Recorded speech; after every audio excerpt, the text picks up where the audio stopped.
Right, so we're going to be making the second square now, and we're going to join this directly onto this square as we go along. I find it easier to start at one of the tail ends. This end here doesn't have a gap across the top, so I'm going to be starting at this end here. You can see that gap there? So using your next colour yarn, whichever you want to use, make yourself a magic knot.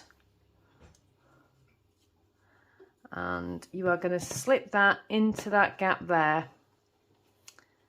Get your working yarn. That tail might just need moving out of the way. Pull up a loop and just pull that out of the way. Then you might need to just hold on to that tail end just so you can slip that through. And now see that's attached to there already. So now we're going to be chaining 6. 1, 2, 3, 4, 5, 6. And just like we've been doing, we are going to do a treble crochet in the 4th chain from the hook and in the following 2 chains after that. So 1, 2, 3, 4. Here's my 4th chain here. Treble crochet in. I've split the yarn there. Just 1 second. There we go. Now I've forgotten my yarn over. There we go, we're good to go. Treble into that 4th chain, and treble each of the chains after that.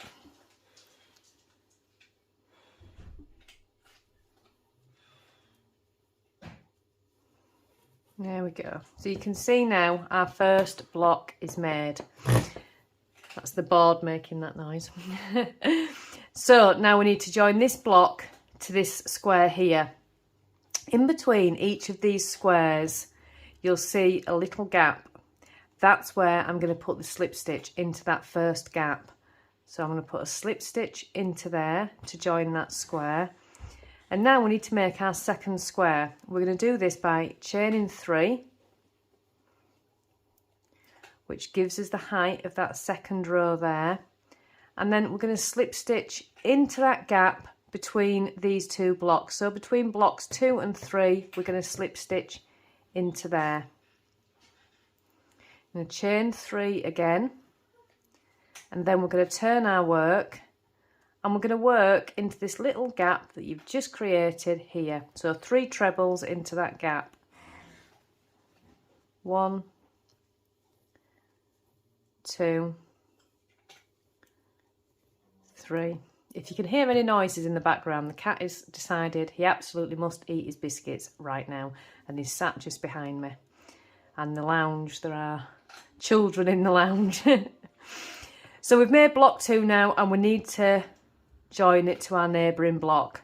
Do you remember how to do this? We find the gap from the chain at the beginning, and we slip stitch into that gap, chain 3, and then 3 trebles into that same space. 1, 2, and 3. So now we've got rows 1 and 2. So now we're just going to create the next block for row 3. So we're going to chain 6. 1, 2, 3, 4, 5, and 6. Starting in the 4th chain from the hook. I'm going to chain into that first 4th chain from the hook. 1, and the next 2 trebles.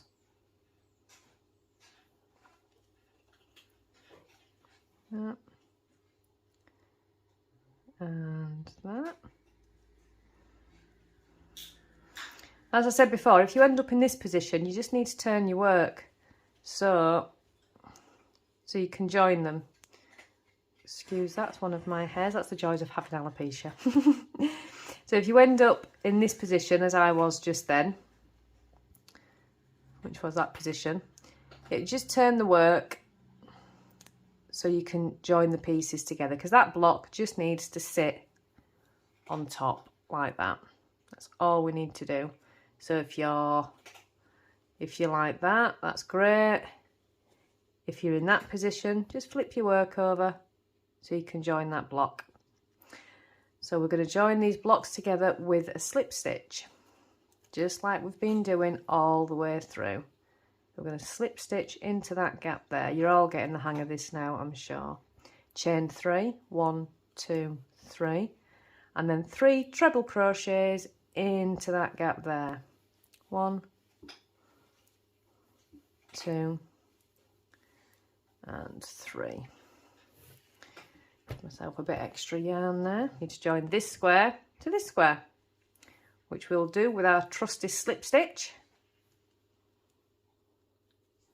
And we need to chain 3, excuse the dog, and 3 treble crochets into that same space.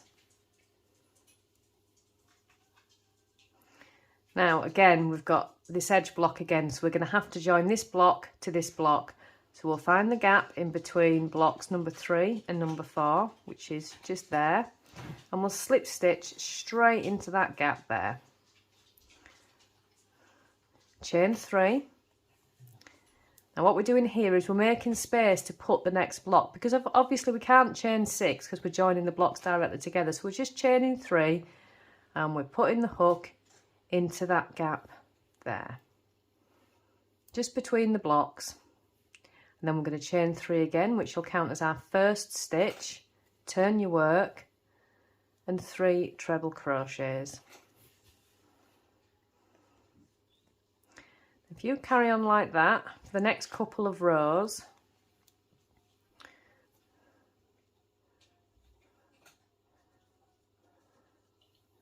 just show you the end of this row. 3 treble crochets. Just remember, your first 3 chains that you do is your first stitch, and then you'll be putting another 3 treble crochets in. My block is slightly smaller, just for tutorial purposes, so if you need to rewind the video and just check those steps again, then go ahead and do that.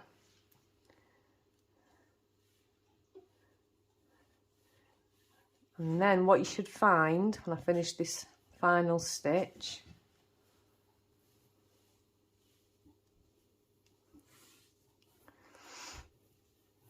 if you come back and meet me when you've got these 2 blocks left at the top, and that'll be our final increase row that we put on.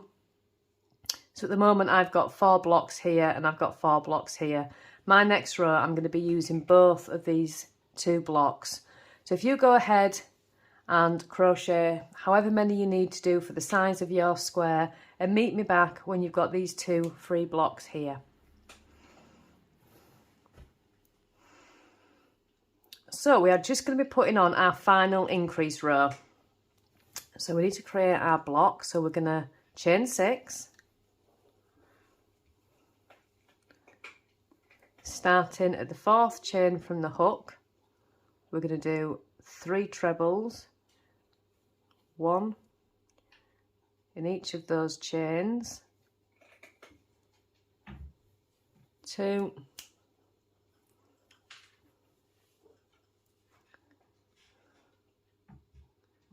and 3.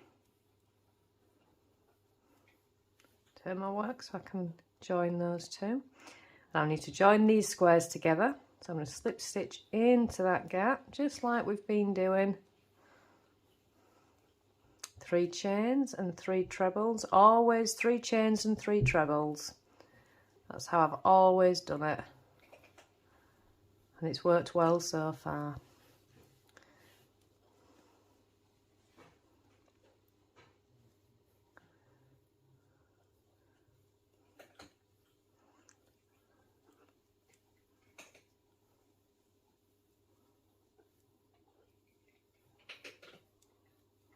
Moving all the way along.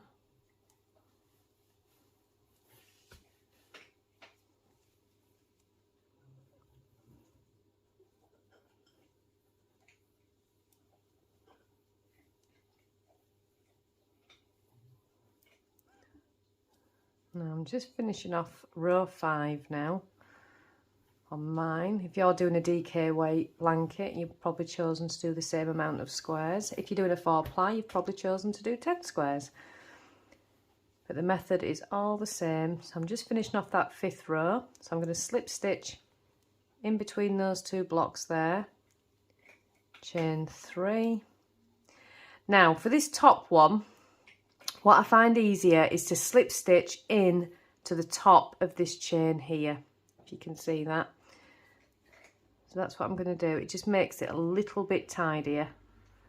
Slip stitch into there, chain 3 to create my first stitch, turn my work. Now this is the final row of the increase anyway. 3 trebles, just like we've been doing all the way through. Slip stitch to the next square, chain 3, and 3 trebles. This is why I like C2C. It's just so relaxing, it's mindless, and you can create so many things with it. It's always been my favourite.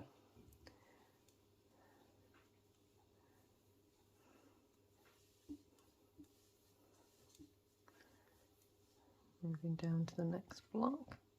Now don't forget, we're still doing row 6, so don't forget just to add your last block on the end there. Not create a new block with the 6 chains, but don't forget to add your last block. If you're a bit stuck and you get down to here and you think, oh, do I need to add another block? I've got 1, 2, 3, 4, 5, 6 here. 1, 2, 3, 4, 5. So I need to add my last block on there. I used to always forget that when I was learning to C2C. And I used to have uneven rows. I used to always stop here, forgetting that I haven't actually finished the row.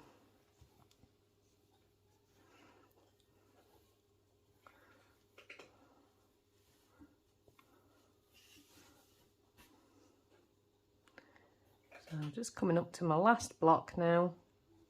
Chain 3. And 3 treble crochets. So that is a 6 by 6 row. There we go, and that's how it's looking. Looks the same on both sides. So there's no real right or wrong side, because you've been turning the work the whole time. You don't tend to have a right and wrong side with this. So now, just like we've done with the first square, we need to get this hoop from here up to here, because we're going to be decreasing now and finishing the square. So just like we did before, we're going to chain 3, 1, 2, 3, turn our work and slip stitch into the top of this gap here, just here at the top of that square. You see you've got your 3 trebles and then you've got that chain. That's where we're going. So slip stitch into there, and then chain 3, and then 3 trebles into that same space. 1, 2, 3. And then this block needs to connect to that block, so we need to slip stitch into that block, chain 3, and then 3 trebles again.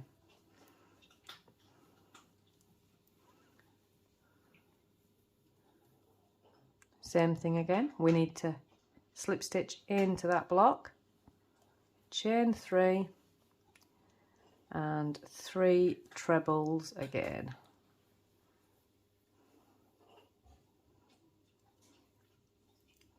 If you forget a treble, it's not the end of the world. I've done it a million times.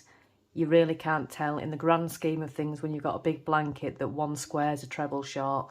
So never panic, just it'll be fine. It's always fine.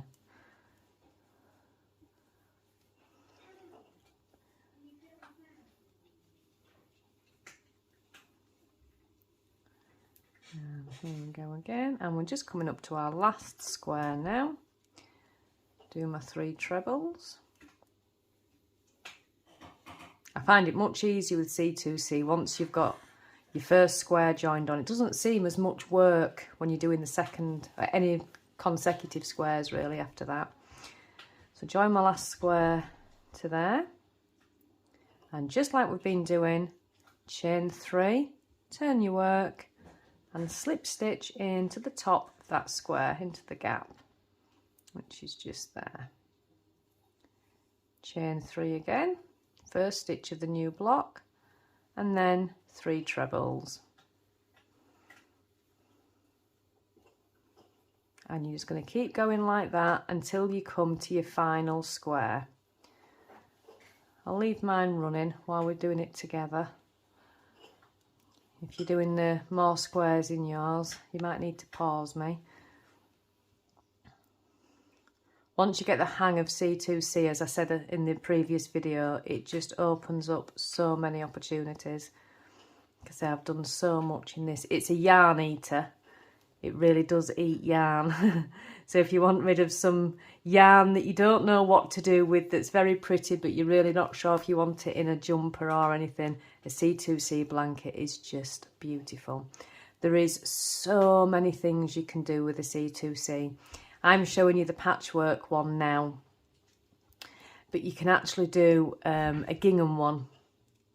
I'll put a picture of that on the screen now.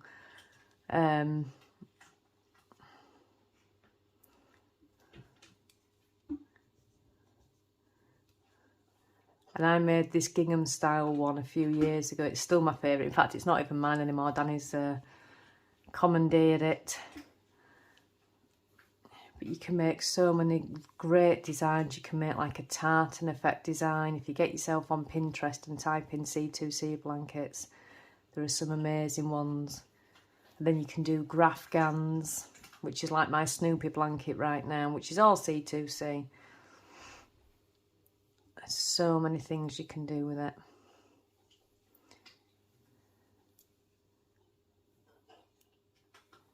I'm wanting to make a binder cover next. I've got a pattern binder upstairs with all my patterns in, but it's a really just boring black binder. So I want to make a really nice C2C cover to put round it.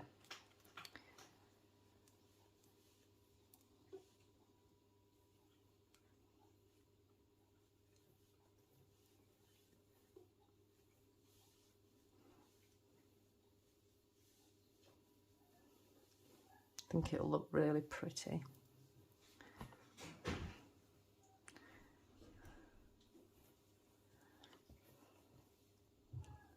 Oh, we're just coming up to our final square in a minute. So this is just your first strip that you're creating.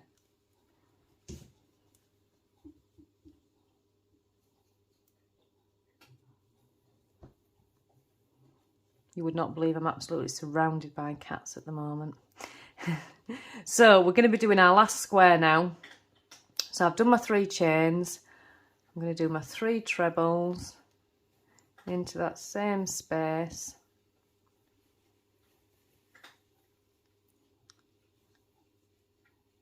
Chain 1, slip 1, sorry. And then just to finish it off like we did before, we are just going to chain 3, turn our work, and slip stitch into the top of that square. It just finishes it off nicely. I've left my scissors in the other room, so I can't actually cut my yarn yet. But that is it. So you've joined your second square on. Now, what I need you to do now is just go ahead and join on all of your consecutive squares, however many you want to do. I'm probably going to do mine 4x4 just for tutorial purposes, so I can keep up. Otherwise this tutorial is going to be a while before it's out and you've already all waited long enough. So just go ahead and join each consecutive squares exactly the way that I've shown you. If you need to just watch the video again to join the next square, then go ahead and do that. The process is the same for this first row. You just join in another square on and another square on. So if you go ahead and join your next, however many you're doing, if you're doing 10, 5, 4, however many you're doing, join all those on, and in the next video I'm going to show you how to build up this way. Once you've got your strip, we're going to be going up that way, which is very, very similar to this, so that won't take as long. But the square after that, we're going to have a square here and we'll have one here, and I'll show you how to build those. So if you go ahead and just finish your first strip, and I will see you on the next part.